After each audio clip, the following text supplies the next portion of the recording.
To understand Gandhi is to understand his ideas. And that is exactly what we're trying to do through this book, Gandhi and the World, published by Macmillan Education India and ICWA. We are in conversation with one of the editors of the book, Mr. Dhrubajyoti Bhattacharjee, and he'd like to say something about the book. Sure. Uh, this book was a project envisioned by the Vice President of India to bring in scholars from various geographies, different geographies, uh, from around 14 countries along with India, spanning 4 continents.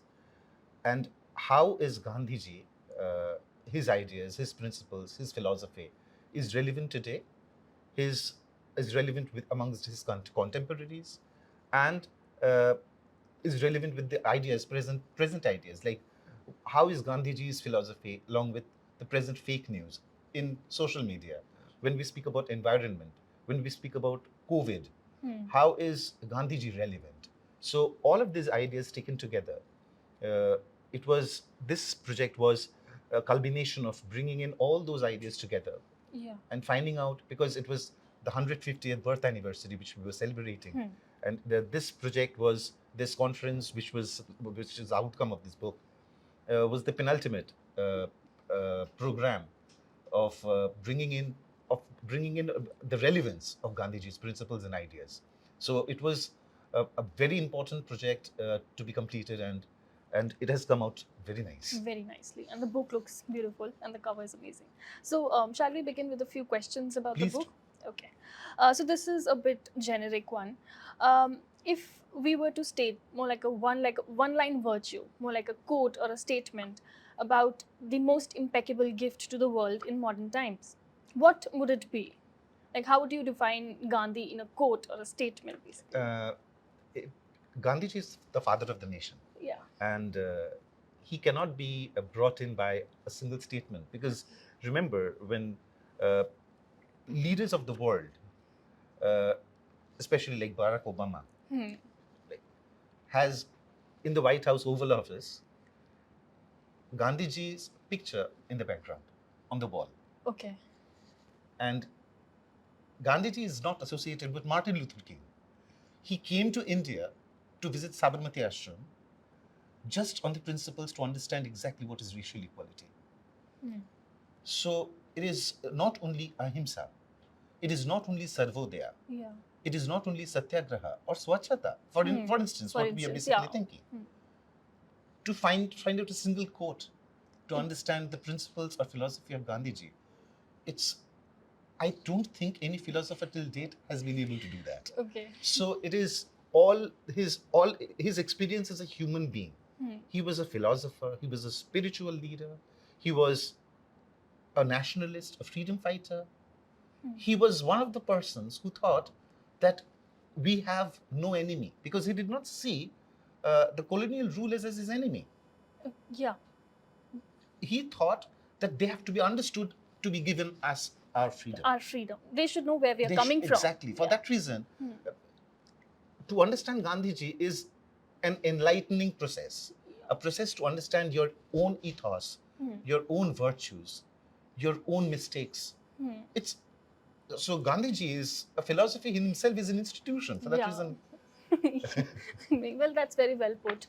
Gandhi truly is a great representative of all these values and morals that come with it. Moving on to the next question, that is, Gandhiji and Gandhianism has always been, more than what we know. How would you, for a common reader or a researcher, how would you describe the elementary aspects of this publication, or perhaps his ideas or ideals?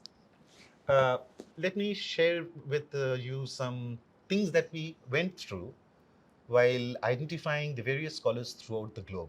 Okay. Because it is not possible to identify exactly, like when we speak about the scholars from Latin America. Yeah. But we had scholars from Singapore, Oman, Okay. South Africa, Germany, Russia. So we had scholars from all throughout. Okay. So we took the assistance of our missions. So it was also how a diplomat in the Ministry of External Affairs saw Gandhiji's principles getting reflected onto the various geographies Okay. to Yeah. identify, Yeah. to exactly find out which scholar to bring in, Okay. who will be able to speak on Gandhiji or who is Hmm. going to be working, like a scholar from Myanmar, Maung Maung. Hmm. So identifying him was very easy because he has written so extensively on Gandhiji. Hmm. But from Oman, Hmm. identifying, like, because it's already a conflict-ridden state. Yeah. So a conflict-ridden region. Yeah. Not Oman exactly, but the the region entire itself, region. the Yeah. entire region itself. So when a person, a scholar, a professor is saying how Gandhiji, a leader like Gandhiji is required for a region like the Middle East or the West Asia, Yeah. to bringing in a resolution of the unending conflict that is going on. That is going on. It is unimaginable. Scholar from Europe saying that we need ideas like Gandhiji or leaders like Gandhiji today to complete the European project of and like unifying or bringing out down the borders, because he was a huge internationalist, because his ideas, when he practically went over to London, or his ideas, Martin Luther King thinking about it, Mandela thinking about Thinking about it and So, quoting him. quoting yeah. him. But as I said, that Obama keeping His picture his in the picture, background. it Yeah. shows Yeah. that the impact Gandhiji is making in the minds of political leaders, social activists, academicians, or a normal common man Not just in India, but throughout the throughout globe. the globe. Throughout the globe. In Japan, in Russia, how we link up Gandhiji's principles with Tolstoy. Yeah. So all of it taken together. Yeah. So Gandhianism is more of a thought process of how you look at the world, how you look at yourself, how you look at your day-to-day work. Okay. Because when we look at Gandhiji traveling to during the roundtable conferences, he took the ship, and he did not, when he was visiting the queen or the king, he did not change his attire, which was Yeah, he did not like formal suits and all. he didn't not. do that. He yeah. just he said that this is what India is, and Yeah. that sort of discipline, that sort of stature, we haven't seen before or after. Yeah, the determination was Exactly. just. So that gets reflected on later onwards as well through our policy making, through our everyday decision taking, and the manner in which we lead our lives. Yeah, it's remarkable. I think how you've been able to collaborate with scholars and academicians throughout the globe. That's just terrific, I think. So, moving on to the next question.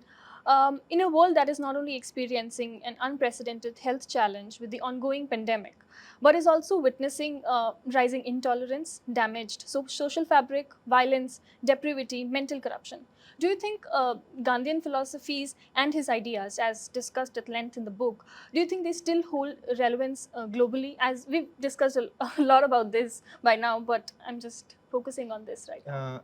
Certainly, the relevance is not only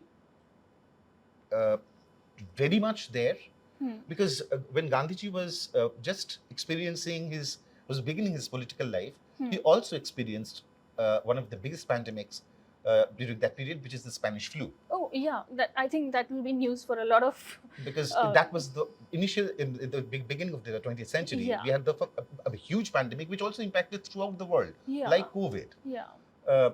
And he practically made multiple comments with regard to how to lead and how to basically take care of oneself through good eating, good food, good thinking, yoga, meditation, Okay. all the things that he had stated. And it has been mentioned during the valedictory address. This was mentioned by our Honorable Vice President, Venkaiah Naidu ji, Yeah.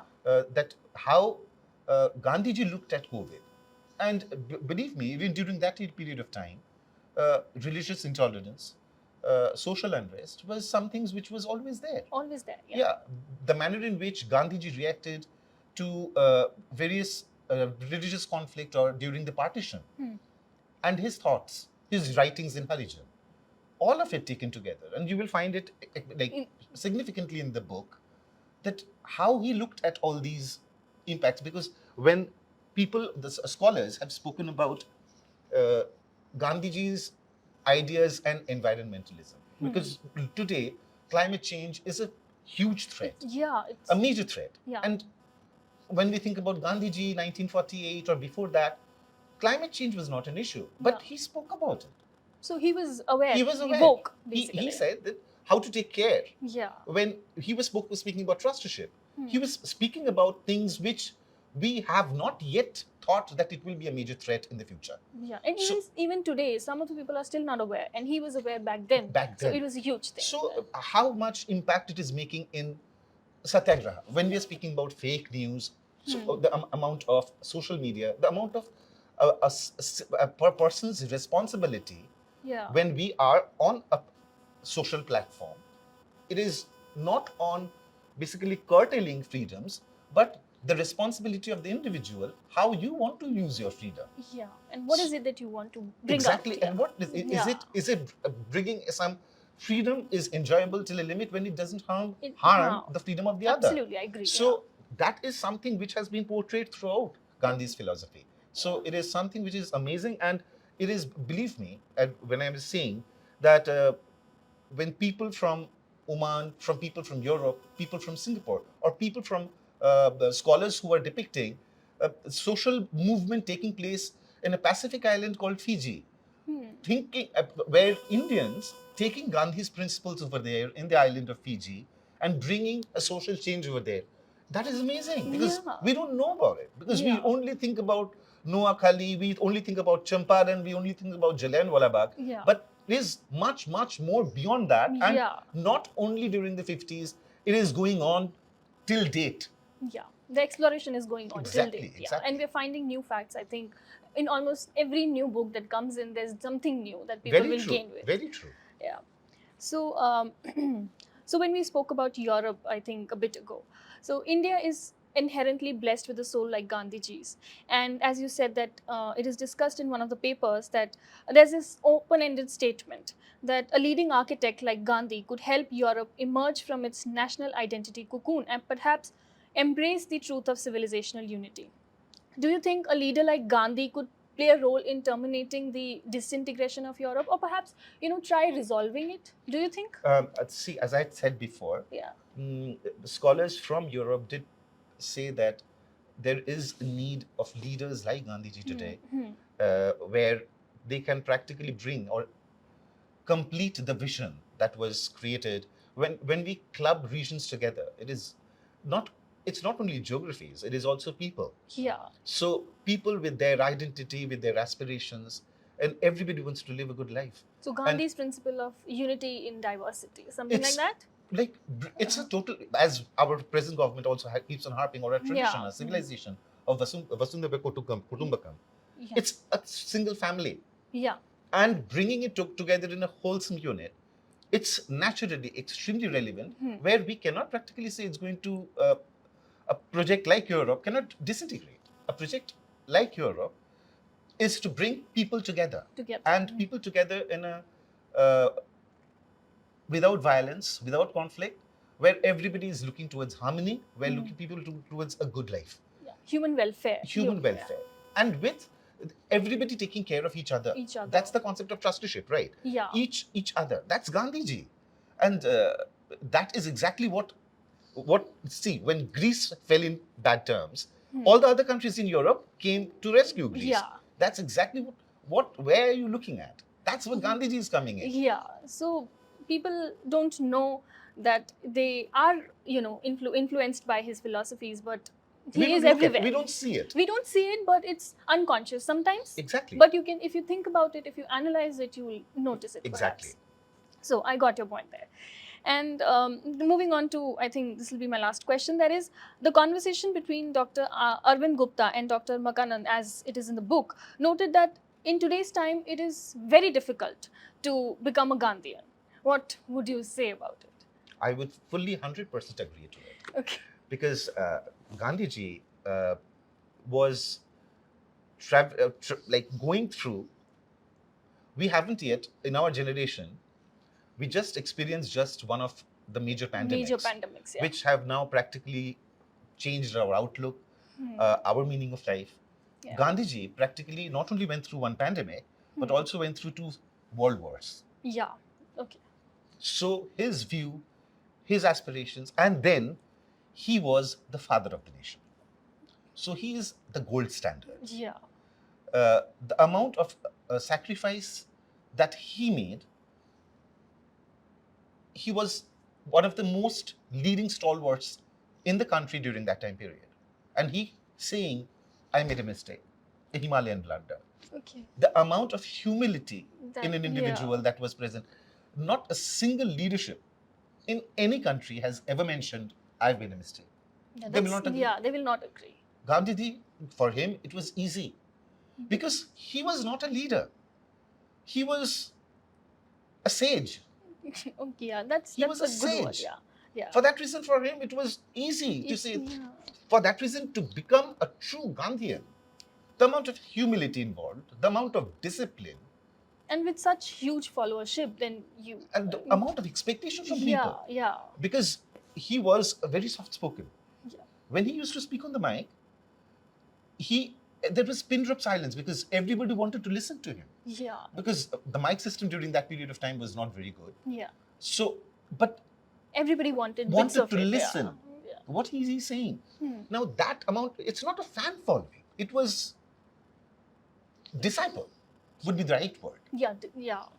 Respect, the amount of respect. And he just commanded it Yeah. because of the amount of sacrifice. So becoming a true Gandhian in the true sense, Today is just, very tough. it requires an innate commitment, to be honest.